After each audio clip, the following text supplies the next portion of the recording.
said that if we pursue our plans for electrification of heat, electrification of transport, and electrification of just about everything else we can get our hands on, we're looking at having a grid. And that means a renewable electricity capacity supporting that grid of something like 3 times the size it is today. To do that in the timescale we have is not impossible, but it requires a hell of an effort. It requires a lot of investment, and the main point I'm going to make to you today is it requires a plan.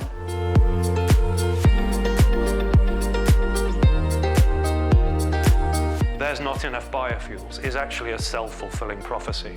Because if you keep saying we won't develop, then there's not going to be enough, we can do it all with electrification, the industry that could invest will simply say, fine, we won't.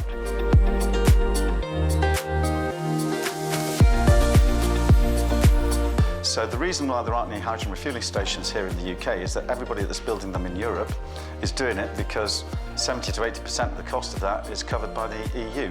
And the EU has a mandate to have a hydrogen refuelling station for trucks every 200 kilometres on the EU road network.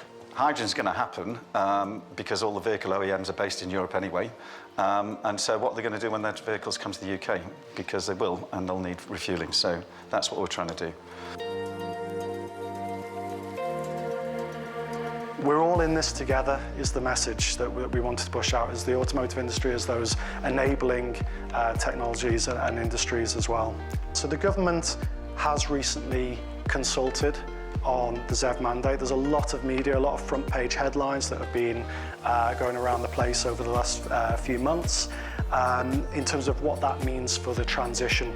I reflect what I said originally, that this is an industry that's absolutely committed to the transition, and the things that we're asking for at the moment are about enabling that and empowering that and enabling us to deliver that in a very successful way.